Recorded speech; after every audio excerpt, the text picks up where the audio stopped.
What's up, YouTube? Since we've been making videos talking about our favorite NITECORE lights, this is probably my favorite one.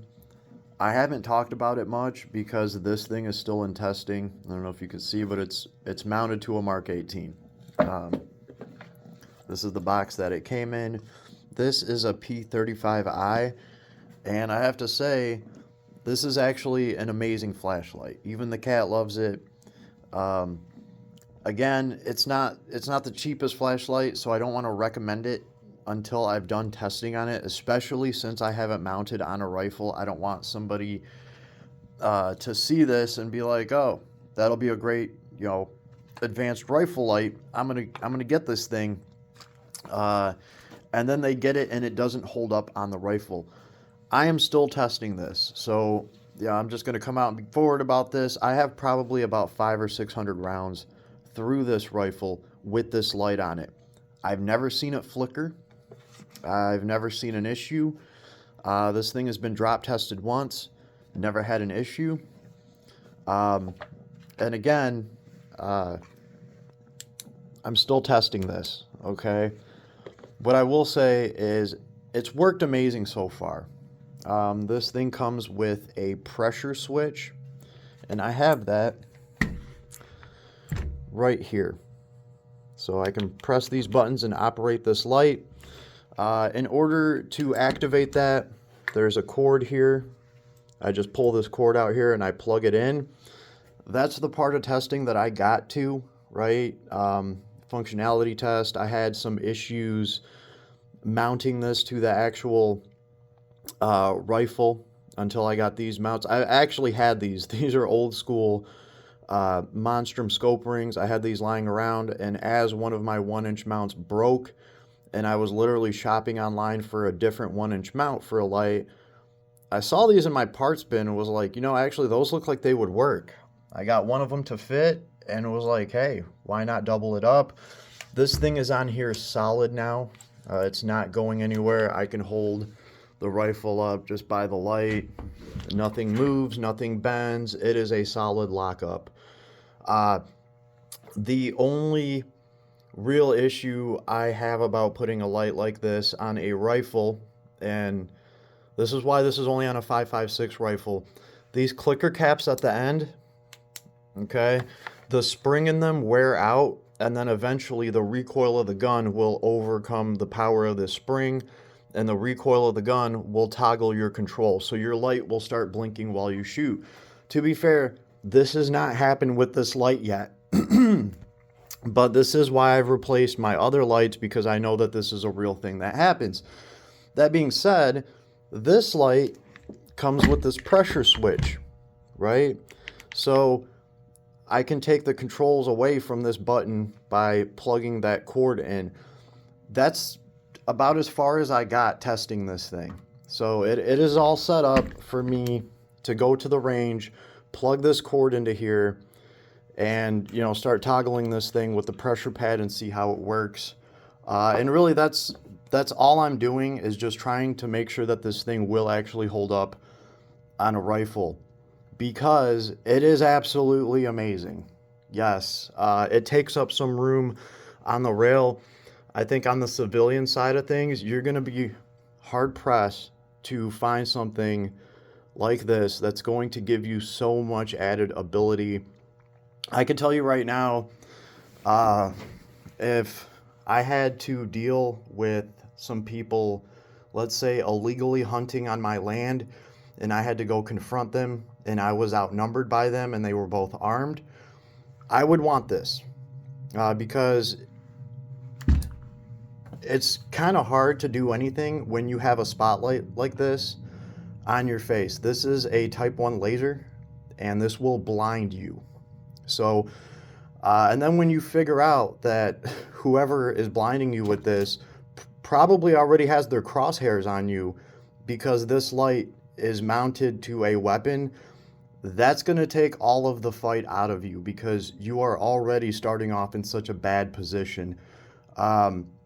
Flashing this into some people's face and then talking to them is probably the way to go. If you are outnumbered and outgunned, right? So that's kind of the way that I'm looking at this. I think this is very useful on the civilian side of things. Something like this would keep you from having to shoot somebody, if things get really bad. And I really think there's a huge advantage to having this. This thing reaches out 650 meters, and it is probably the best laser dot that you can get. I can tell you right now, if we see the spotlight right here, at about 10 to 20 feet, the crosshairs of my point of impact is right at the very top of this spotlight. You go out to about 50 feet, and my point of impact is dead in the center of the spotlight. So just by looking at the spotlight and guesstimating the distance of my target, I know right where I'm hitting with this thing. Now, I haven't really got to stretch the legs out on it. I don't know how far, I can go out to get my point of impact to be at the very bottom of the spotlight. Still, this has been working very well, and for CQB, for close quarters, it's absolutely awesome. So in a fast, fluid moving environment, you are not going to lose this spotlight. This thing is also daylight bright. I can go outside in the daylight right now, and I can turn the spotlight on, and I can see it clear as day across the street. This laser is so bright, I can point it at one of my fluorescent lights, and I can still see the spotlight. So they've done something amazing here. Whether or not people pick up on it and take advantage of it is a whole nother story. I think this is definitely a flashlight that you want to have, whether or not you mount it on an actual rifle. That's up to you. Again, I'm still working on testing all of that out just to make sure it will work before I recommend anything to anybody, because it's not exactly a cheap light. At the same time, I'm pretty sure you can spend $300 on like a Surefire or, whatever the main name brand of gun lights are right now. And most of those, I have to say, are not coming with an LEP laser. There's just so much that you can do with this aside from just blinding people. Being able to reach out so far and having a beam like this in the middle of the night is absolutely awesome. I've used this thing to find my Doberman in the woods. He's blacker than night, and it was a dark night. You can't see out there. I did manage to find him with my spotlight.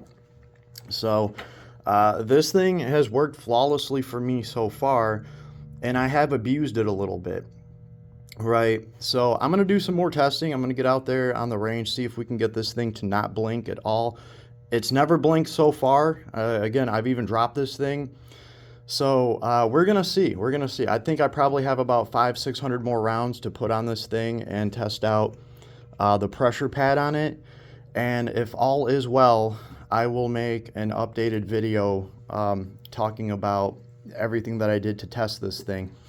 But so far, we can just look at the box and see what comes with this thing. You see right here the RSW2J remote switch. This is kind of what gave me the idea to maybe try mounting this thing on a rifle. Really, why else would they include a remote switch in the box, right?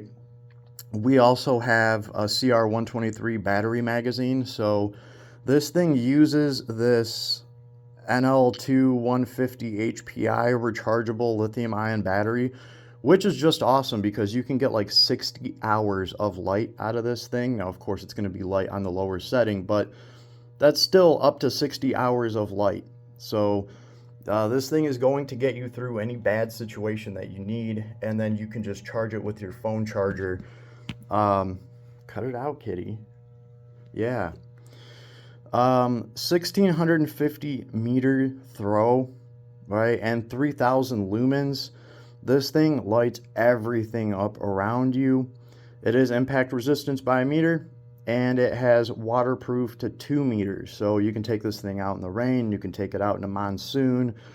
She is solid, right? This is everything that comes with the box. You do get a holster. You have your USB-C charging port. We get the one big rechargeable battery. I'm going to order more of these. They're such good batteries. You get the remote switch. And you get the CR123 battery magazine that will let you use 2 CR123s instead of this battery. You are going to lose some power though. I've noticed that with any of these lights, anytime you downgrade the battery, obviously your light gets a little dimmer. So this is the box to it, the NITECORE P35i. And I really hope they keep making stuff like this because to me, again, this is a game changer. Aside from blinding people, while you're blinding them, you are identifying them. You are, looking things over, making sure that they are not a threat. And if they are a threat, they're completely blinded. Also, I have this thing on, but I never actually turned the LEDs around it on. I just have the little spotlight on. We have a little display screen. Right now it's in turbo mode, all right, until I turn it off. So we have a nice little display screen that tells you exactly how much power you have left, how long it's going to run. You can put it on different modes and make sure that you have plenty of power to get you through the day or night or whatever it is that you're doing. So as far as I'm concerned, so far, 600 rounds in, this thing's a winner. Now, again, I will update everybody once we get to about 1,000 rounds. And I really should have been on this, but I've been working on other rifles and stuff. But so far, so good and very impressive. And this is one of the things that really drew me over to NITECORE. They are trying different things like this. To be fair, I have seen different flashlights that mount to rifles that are an LEP laser. And they're very advantageous for long range shooting in the dark, or longer range shooting in the dark. If you can light something up at 1,650 meters, you can take a shot at it. So that's kind of the way that I'm looking at this. And for home intruders or anything like this, this spotlight goes up around your head, and you're somewhere that you're not supposed to be, you're going to be fighting the urge to shit yourself on the spot, especially when you realize that there is a rifle attached to this spotlight and the crosshairs are on you already. So that's the way I'm looking at it. I wouldn't have it any other way. I'll probably get another one of these. So I hope you enjoyed the pre-review. And yeah, it's been going good with this thing. I just need to do a little bit more testing and we'll be there. But so far, so good. Get yourself one if you can. I don't know how much these run nowadays. It's been a while since I purchased this one, but I'm very happy with this. Worst case scenario, if I have issues with this on the rifle, I'm just going to take it off and use it as a standalone flashlight. If that's the case, I might have to find the little holster that came with it. But even if this thing will not work on the rifle, I'm still very happy with this flashlight and what it brings to the table. Later, YouTube. Have an awesome day.